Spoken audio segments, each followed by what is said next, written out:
والذين من قبلكم لعلكم تتقون الذي جعل لكم الأرض فراشا والسماء بناء وأنزل من السماء ماء فأخرج به من الثمرات رزقا لكم فلا تجعلوا لله أندادا وأنتم تعلمون صدق اللہ مولانا العظیم وصدق رسولہ النبی الکریم الامین الرؤوف الرحیم ان اللہ وملائکتہ یصلون علی النبی یا ایہا الذین آمنوا صلوا علیہ وسلموا تسلیما۔ درود پاک، الصلاۃ والسلام علیک یا سیدی یا رسول اللہ، الصلاۃ والسلام علیک یا سیدی یا رسول اللہ وعلی آلہ وصحبہ یا۔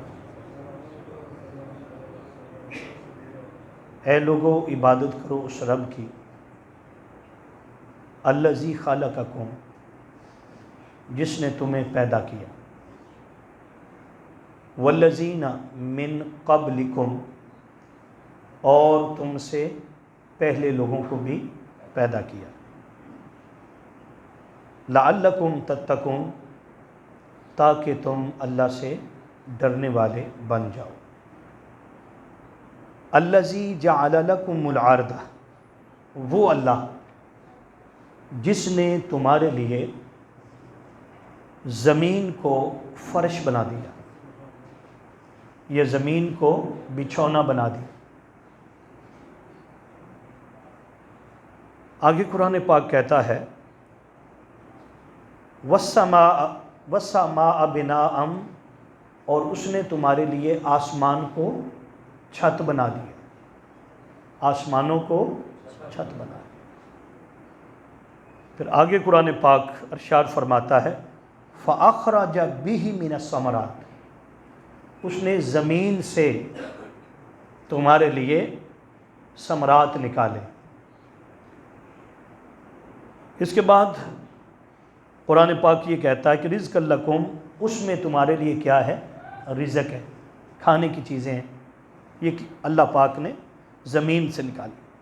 فلا تجعلوا للہ، نہ بناؤ تم اللہ کے ساتھ، نہ بناؤ تم اللہ کے ساتھ اندادم، کسی کو بھی شریک، کوئی بھی اس کا شریک نہ بناؤ۔ وَأَنْتُمْ، آگے اندادم وَأَنْتُمْ تعلمون، حالانکہ تم جانتے ہو، حالانکہ تم جانتے ہو۔ اس ایت مقدسہ میں کل بھی ہم نے عرض کیا تھا کہ پہلا مخاطبہ ہے، اللہ نے لوگوں کو، سب لوگوں کو کہا ہے، اور یہ ارشاد فرمایا اللہ پاک نے کہ کیا کرو؟ عبادت کرو۔ کل میں نے عرض کیا تھا کہ عبادت جو ہے عاجزی کو کہتے ہیں، یعنی اللہ کی بارگاہ میں عجز کرنا، انکسار کرنا، تعظیم بجا لانا، تعظیم بجا لانا۔ تو اس نے خود مقرر کر دیا اور عبادت کے دو حصے کر دیے، ایک وہ فرض عبادت اور ایک ساتھ کیا ہے؟ نفل عبادت۔ اور کل عرض کیا تھا میں نے کہ مومن کا ہر لمحہ عبادت ہوتا ہے، مومن کا سونا بھی عبادت ہو جاتا ہے، مومن کا سونا بھی، اگر وہ وقت پر سو جائے اور وہ نیت کر لے کہ میں نے اٹھنا ہے، صبح فجر کی نماز ادا کرنی ہے، تو وہ جتنی دیر سویا رہے گا اس کو نماز کا ثواب ملتا رہے گا، حتیٰ کہ آپ حیران ہو جائیں گے، وہ نیت کر کے سویا۔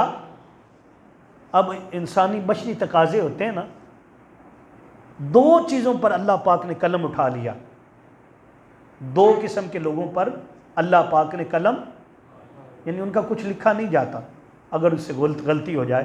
ایک وہ شخص جو مجنوں ہو گیا، اللہ بچائے، پاگل ہو گیا، اب وہ جو کرے گا لکھا نہیں جائے گا، لکھا اللہ پاک نے فرمایا تجھے معافی ہے، تجھے کیا ہے۔ اور دوسرا وہ شخص جو سویا ہوا ہے، اب سوتے ہوئے وہ جو کرے گا، کچھ چیزیں ایسی ہوتی ہیں یار بخبری میں، سوتے میں اسے پتہ نہیں چلتا۔ کئی لوگ سوتے ہوئے جناب اٹھ پڑتے ہیں، بولنا شروع کر دیتے ہیں، کئی لوگ نیند میں چلتے بھی ہیں، آپ کو یہ سارا معاملہ پتہ ہوگا اس کا، سوئے ہوئے پر اللہ پاک نے ہر چیز کو اٹھا لیا. اب وہ سویا ہوا ہے، نیت اس کی نماز کی تھی کہ میں نے فجر کی نماز پڑھنی ہے، اور رات کو نیت کر کے سویا ہوا تھا. اب نماز نہیں پڑھ سکا. کیوں؟ جاگ نہیں سکا، بشری تقاضے تھے، کوئی بیماری تھی، کوئی دوائی، مختلف معاملات ہوتے ہیں. ایسا معاملہ ہو گیا، وہ سو گیا، اب فجر کے لیے نہیں اٹھا، اور نیت اس کی کیا تھی؟ بولیں بھائی، پوری نماز کا ثواب ملے. اس نے قضا کرنی ہے. اگر آنکھ کھل گئی، وقت نماز کا چلا گیا، تو وہ کیا کرے گا؟ لیکن اللہ فرماتا ہے میرے بندے، میں تیری قضا کو ادا لکھوں گا. ظن المؤمنون خیرا. ایک تو یہ کہ ہر مومن کے لیے اچھا ظن رکھا کر. دوسرا یہ اللہ رب العزت نے فرمایا کہ مومن کی جو نیت ہوتی ہے نا، نیت المؤمن خیر عملہ، فرمایا کہ مومن کی نیت اس کے عمل سے بھی بہتر ہوتی. مومن کی نیت اس کے عمل سے بھی، یعنی جو بندہ نیت کر لینا، ہاں جی، اس کو اسی وقت ثواب مل جاتا. آج آپ نیت کر لیں کہ میں حج کروں گا، اگر اللہ نے مجھے پیسے دیے، ہاں جی، تو لکھا جائے گا، ہر روز لکھا جائے گا یہ بندہ حاجی ہے. نیت کی ہوئی نا. آپ نے ابھی نیت کر لی کہ الحمدللہ تعالیٰ آج میں نے ظہر کی نماز با جماعت ہی پڑھنی، میں نے پہلی صف میں کھڑے ہونا، جو مرضی ہو جائے میری کوشش یہ ہوگی. یہ آپ نے نیت کر لی، نیت جو کمٹمنٹ پکی ہو. اب کیا ہے؟ اب ظہر تک آپ کی نیکیاں لکھی جاتی رہیں. اور اگر دیکھیں بعض نیتیں ایسی ہوتی ہیں کہ بندہ کرتا تو ہے لیکن پوری نہیں کر سکتا. پوری مثال کے طور پر حدیث پاک کے بخاری شریف کی، قیامت کے دن ایک بندہ اللہ رب العزت کی بارگاہ میں پیش ہوگا. اللہ پاک اس کا نام اعمال اس کے ہاتھ میں تھمائے گا. آپ کو پتہ ہے، سنتے رہتے ہیں، بڑے بڑے دفتر ہوں گے، لمبے لمبے پیج ہوں گے، لمبا پیج ہوگا جس پہ سب کچھ لکھا ہوگا. پہلے تصور نہیں آتا تھا وہ پیج کتنا بڑا ہوگا. اتنا پیج بڑا ہو سکتا ہے. یہ جب سے انٹرنیٹ آیا ہے اور آپ فیس بک کا پیج دیکھتے ہیں جناب، ہاں جی، جس دن آپ نے بنائی ہے اس دن سے شروع کر دیں، ہر روز کی کارروائی وہاں پر ہوتی ہے. آپ نکالنا چاہیں ایسے کریں ایسے کریں. ہاں جی، میں نے یعنی 2005 میں اگر بنائی ہے تو میں 2005 تک واپس جا سکتا ہوں. ایسے ہی ہے نا، وہ سارا کچھ لکھا ہوتا نا. اسی طرح اب ٹویٹر آ گیا ہے، باقی معاملات. پھر وہ پیج جو ہے کتنا بڑا پیج ہے گوگل کا، دنیا کی ہر چیز وہاں پر موجود ہے. قرآن پاک موجود ہے، تورات موجود ہے، انجیل، زبور، بخاری، مسلم، ابو داؤد، ابن ماجہ. اور میں آپ کو بتاؤں، پہلے ہمیں بڑی مشکل ہوتی تھی اگر کوئی کتاب جناب چاہیے ہوتی، کوئی حوالہ چاہیے ہوتا. ایک ایک کتاب 18 ہزار روپے کی. ایک اعلیٰ حضرت کی کتاب فتاوی رضویہ شریف، فتاوی رضویہ شریف 30-40 ہزار روپے کا ہے. کتنا جی؟ اب میرے جیسا بندہ بھائی معاملات ایسے ہوتے، ایک کتاب لینی کیا کرے؟ وہ بچوں کو کھلائے، کتاب لے کر آئے. صرف بتا رہا ہوں آپ کو. لیکن اللہ نے یہ آسانیاں پیدا کر دی. اب ایک کلک کریں، ایک کلک، وہ کتاب لانے کی ضرورت نہیں، وہ آپ کی جیب میں ہوگی. 30 جلدیں ہیں، 30 صرف آپ نے لکھنا فتاوی رضویہ شریف، عربی یا اردو، آگے یہ لکھ دیں، فوراً آ جائے گا. جو آپ کو جلد چاہیے، جلد نمبر 1، جلد 2، جلد 3، بس آپ یہ پیج نکال لیں. اگر آپ اس کو باہر نکالنا چاہتے ہیں تو پرنٹر پر لے جائیں، انہیں کہیں یہ پیج مجھے نکال کے. یعنی کتنی آسانی ہے، کتنی لوگ آسانیاں، لوگ اور چیزیں استعمال کرتے ہیں. کبھی یہ بھی دیکھیں، ایک ایک لائبریری میں ہزاروں لاکھوں کتب پڑی ہوئی ہیں. جو کچھ 14 سال میں، 1400 سال کے اندر لکھا گیا تھا، یعنی حضرت عبداللہ بن مسعود کی وہ تفسیر ابن عباس، وہاں سے لے کر آج آخری تفسیر جو لکھی گئی اس وقت تک، وہ ساری وہاں پر موجود ہے. تو بتانا یہ چاہتا تھا میں کہ اتنا بڑا پیج اللہ پاک نے دنیا میں بتایا. دیکھو اگر یہ پیج اتنے بڑے بڑے ہو سکتے ہیں نا، تو فرمایا تو یہ تو کچھ بھی نہیں، اللہ کی قدرت تو بہت بڑی ہے. اللہ کی قدرت تو بہت بڑی ہے. تو اس کے پیج ملیں گے جناب، وہ پڑھے گا، اس پر لکھا ہوگا اس نے اتنی نمازیں پڑھی ہیں، رات کو ہزار نفل پڑھے، اس نے اتنی مسجدیں بنوائی ہیں، اتنے مدرسے بنوائے ہیں، اتنی بیوائیں، اتنے غریبوں، یتیموں، مسکینوں، بیواؤں کی جناب خدمت کی ہے، یہ شادیاں کی ہیں، پتہ نہیں کیا کیا اس پر لکھا ہوگا. وہ پیج اس کو ملے گا، وہ پڑھے گا، تو وہاں تو بندہ جھوٹ تو نہیں بول سکتا. یہاں تو پتہ نہیں کیا کیا بندہ عہدے لینے کے لیے کر سکتا ہے، پتہ نہیں کیا، وہاں کوئی جھوٹ نہیں بولے گا، جرأت ہی نہیں ہوگی، طاقت ہی نہیں ہوگی۔ تو وہ جناب پیج کو ایسا پکڑا، وہ کہے گا کہ شاید یہ غلطی سے پیج مجھے مل گیا، میرا نہیں ہے، اس پہ لکھا ہوا ہے کہ اتنے حج ہیں اور اتنی زکاتیں ہیں، اتنی خدمتیں، یہ سارا کچھ میں نے تو کوئی کام بھی نہیں کیا ہوا اس میں۔ وہ جناب اللہ کی بارگاہ میں پیش ہو جائے گا، رو کر کہے گا یا رب العالمین یہ نامہ اعمال میرا نہیں ہے، کیونکہ ایک کام بھی جو یہاں لکھے ہوئے میں نے کوئی نہیں کیے، مجھ سے ہوئے ہی کوئی نہیں، اتنی طاقت ہی نہیں تھی، میں زکوٰۃ کہاں سے دیتا، زیادہ راہ نہیں تھا، میں حج کیسے کرتا، میرے پاس مال نہیں تھا، میں گنبد خضرا میں جا کر کیسے تکتا۔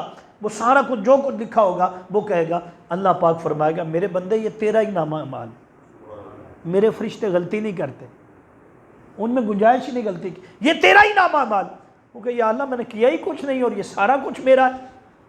اللہ پاک فرمائے گا ہاں یہ سارا تیرا اس لیے کہ تو نیت کر رکھتا تھا، نیت تھی کہ اگر مال دے نا اللہ تو اتنے بڑے ادارے قائم کر، غریبوں یتیموں بیواؤں کے لیے، حافظ قرآن کے لیے، عالم دین، فلاں فلاں، یہ ساری چیزیں تو خواہشیں کرتا رہتا، اگر پیسے ہوتے حج پہ جانا تھا، ہاں جی اگر پیسے ہونا تو کوئی غریب نہ رہے، میں سب کو کھانا کھلاؤں، شام کو دسترخوان لگے، یہ تیری نیتیں تھی تو کر نہیں سکا، اچھا اللہ پاک فرماتا ہے جاؤ میں نے سارا کچھ تمہیں عطا فرما دیا، اور جو اس کا ثواب بنتا ہے اس میرٹ کے اوپر، اس میرٹ کے، اس کا مطلب یہ نہیں کہ وہ سارا کچھ مل گیا تو اب ایسے ہی نہیں، یہ تیرا میرٹ بن گیا۔ آپ کو پتا ہے جب میٹرک کا امتحان ہو، ایف ایس سی کا میرٹ بنتا ہے بڑے بڑے کالجوں میں، بڑی بڑی یونیورسٹیوں میں، تو پھر پوسٹیں ہوتی ہیں، ایک ایک نمبر کا دیکھا جاتا ہے، ایک ایک نمبر پہ 10 بچے ہوتے ہیں، 10 بچیاں ہوتی ہیں، کئی ایسے ہوتے ہیں کاش میرا ایک نمبر اور ہو جاتا، اگر ایک نمبر اور ملتا تو اس یونیورسٹی میں ہاں جی مجھے داخلہ مل جاتا، ایسے ہی ہے نا۔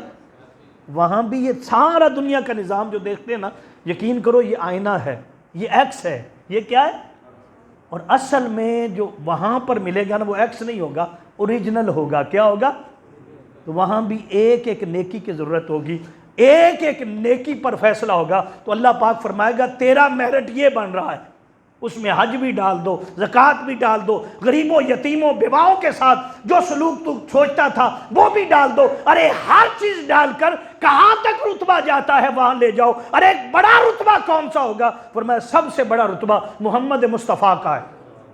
تو باری تعالیٰ کچھ ایسے بھی ہوں گے جو اس رتبے میں آ جائیں، فرمایا اس رتبے میں تو کوئی نہیں آ سکتا، لیکن یہ ہے کہ اگر یہ ساری چیزیں یعنی میرٹ اتنا زیادہ بڑھ جائے تو پھر یہ ہوگا حشر ان کے ساتھ کر دیں گے، ان کے غلاموں میں کر دیں گے، اور اسی صف میں کھڑا ہوگا، غلام بن کر کھڑا ہوگا کہ یہ رسول کا غلام ہے، اس کا اتنا میرٹ ہے، اتنی نمازیں ہیں، اتنے حج ہیں، اتنے زکوٰۃ ہیں، اتنے خیرات ہیں۔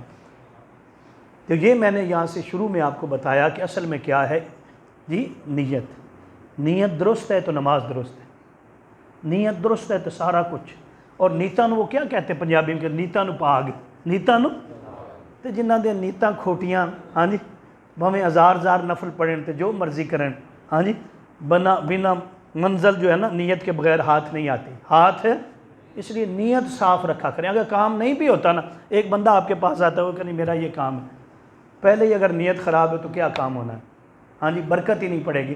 لیکن اگر نیت صاف ہے، آپ کا کام ہے کوشش کرنا، میرا کام کیا ہے، کوشش کرنا، اس میں پھل لانا، ہاں جی اس کو جناب والا اللہ پاک کرم کرے، مہربانی کرے، تکمیل تک پہنچانا، یہ تیرا اور میرا کام نہیں ہے۔ آخری بات، مالی دا کم پانی دینا، بھر مشکاں پاوے، اس کا کام کیا ہے، زمین ہموار کرنا، بیج لگانا، پانی دینا، آگے بوٹا باہر نکالنا، یہ اس کا کام ہی نہیں، بندے کا کام آگے پھر وہ آ گیا ہے بوٹا باہر ہے، وہ مزید پانی لگا رہا ہے، ہاں جی اب کیا ہوگا، پھل اور پھول اس پر جو لگائے گا نا وہ اللہ رب العالمین لگائے گا، بندے کی مجال نہیں۔ بس آج کا درس اتنا ہے کہ ہم اپنی نیت درست کر لیں، اور نیت درست رکھنا یہ بھی عبادت ہے، یہ بھی میں نے کہا ہر مومن کا عمل عبادت ہے، اور شروع یہاں سے بات ہو گئی کہ سونا بھی عبادت ہے، جاگنا بھی عبادت ہے، چلنا بھی عبادت ہے، حتیٰ کہ وضو کرنا، رفع حاجت کرنا عبادت بن جائے گی جب نیت ہوگی کہ میں نے نماز پڑھنی ہے، میں نے جناب وضو اپنے آپ کو پکیزہ رکھنا ہے، کیوں کہ اللہ پکیزہ سے محبت کرتا ہے، ہاں جی اللہ پاکوں سے اللہ پاک عمل کی توفیق عطا فرمائے۔